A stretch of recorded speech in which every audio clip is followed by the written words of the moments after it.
Hi all, this is Skate, and this is a video about the Chi 2 SPG. Now, part of my little mission campaign catch-up on the last 6 months is to get on the tanks I haven't played, the new lines. And for me, to have more than one line to grind is actually quite nice and exciting, and it adds a breath of fresh air for me. Because I've played the game so long, when a new line comes out, you just go up it, because it's the only line you have to grind. So to come back after a while and go, ooh, 2 new lines to grind, was quite exciting and quite fun. So I'm currently going up these lines. I'm now on the tier 8. But my first experience of these was obviously the Chi 2 SPG. And I gotta say, it's quite tasty, isn't it? First thing I always do before I get on any tank is have a quick look on things like Blitz stars or Blitz hanger, check out the armor profiles and see what you're dealing with, because it gives you a massively great understanding of how to play something or where the weaknesses are to try and negate them. First thing that obviously pops up and notices about this is, hey, that's not bad DPM, 2906 when you're running a rammer. And obviously provisions. And 310 alpha, pretty reasonable gun dispersion, pretty good actually, 0.31. And a good aim time. So I was like, hey, that's a nice handling gun. I could live with that. I was like, ooh, 10 degrees of gun depression. I like things with gun depression. Makes me happy. Fun depression. So on the gun front, it looked great.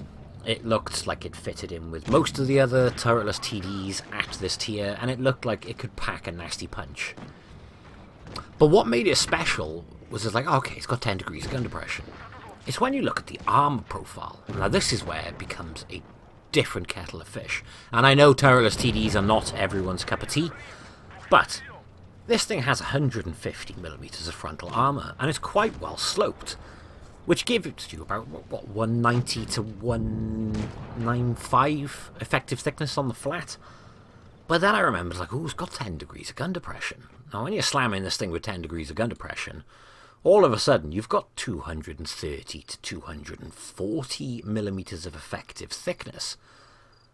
All of a sudden, that becomes quite a bit of a weapon. I mean, your cheeks are only 100mm, but when you're using your full degrees of gun depression, that's coming up 200mm of effective thickness. Lower plate and upper plate, entirely irrelevant at this point in time when you're using that 10 degrees of gun depression.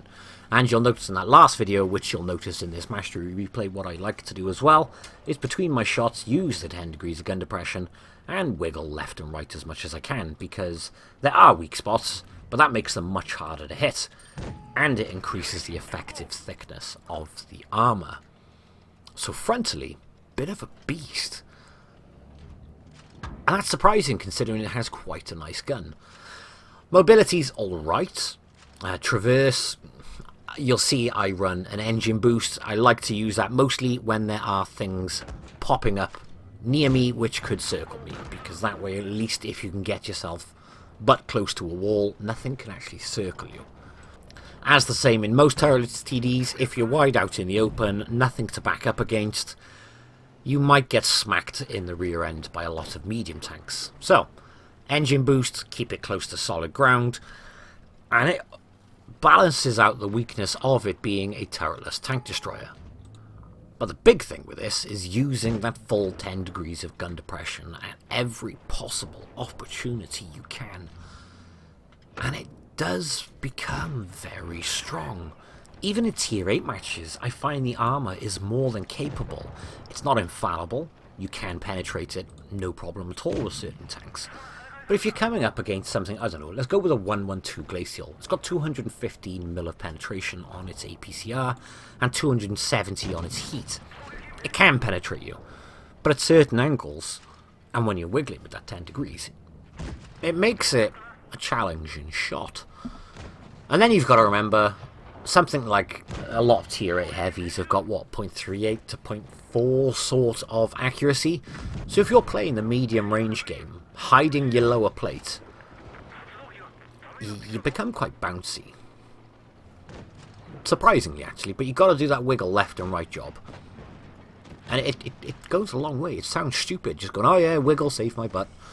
But wiggling your butt in this thing really can save the day. Surprising amounts, actually.